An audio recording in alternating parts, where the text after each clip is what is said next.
What's up everyone, Patrick here, welcome back. In this next video, what we got to do is simplify all of this. So notice we have one rational expression here, we're dividing by another rational expression, and then we're multiplying by another rational expression. So the first thing you want to make sure is you want to make sure that all the numerators and denominators are factored. So we're going to start with this one here. So we got 20x squared minus 11x minus 3. And so if we multiply the a and the c value, that's going to be negative 60, and then the b value is negative 11. We're going to factor this by decomposition. So what two numbers multiply to negative 60 and add up to negative 11? Well, it's going to be negative 15 and 4, like that. So we're going to decompose that negative 11x into minus 15x plus 4x, and we're going to have minus 3 like that. Then we factor by grouping. So from these two, what can we take out? Notice we could take out a 5x, and we'd be left with 4x minus 3. And then notice from these two, we could take out a plus 1, so we'd be left with 4x minus 3 as well. These two brackets should be the same. Take out the 4x minus 3, and we're left with a 5x plus 1. Right, so this numerator here, I'm just going to write it over here to save some room. Factors into 4x minus 3 and then 5x plus 1 like that. Now this denominator, x squared plus 5x, notice that we could take out an x from everything and we'd be left with x plus 5. And then we're dividing by 4x minus 3. Now the 4x minus 3, we can't factor that any further, so we're going to leave that as is. But then the denominator, notice we could factor that. So from here, x cubed plus x squared minus 20x, we could take out an x. And we'd be left with x squared plus x minus 20. And then this bracket here, this factors into x plus 5x minus 4, like that. Right, so I'm going to show you the decomposition steps for the quadratics that have a leading coefficient other than 1. Right, when it has the leading coefficient of 1, then those two numbers that we find in the decomposition, they actually just go here. So notice 5 plus negative 4 is positive 1, and then 5 times negative 4 is negative 20. So this here, that's going to factor into x plus 5, and then x minus 4, like that. And then this numerator here, x squared minus 7x plus 12, notice that is going to factor into what two numbers add up to negative 7 and multiply to 12, minus 4 minus 3. So that's going to be x minus 4, x minus 3.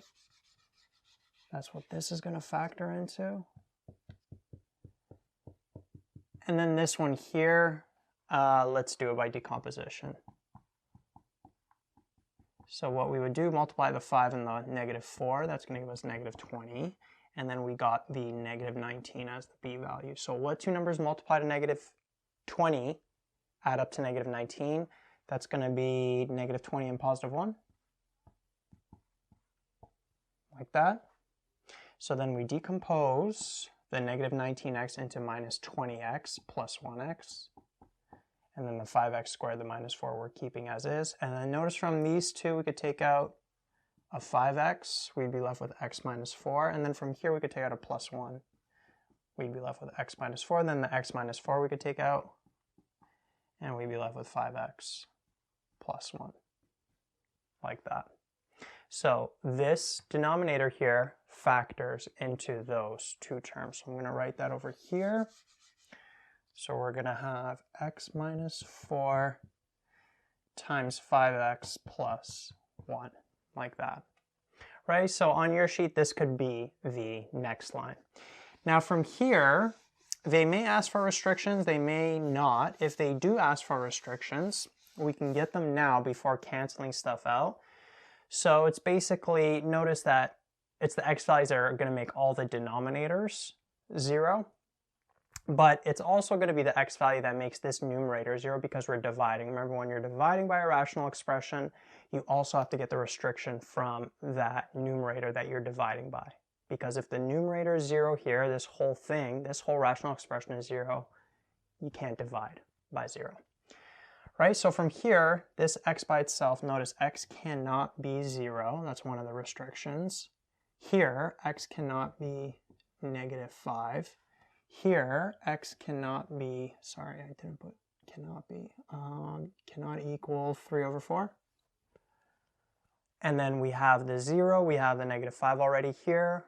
X minus 4 cannot be 0, which means x cannot equal +4.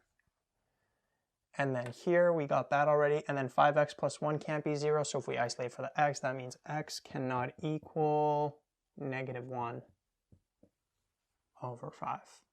Right? So there are 5 restrictions for this.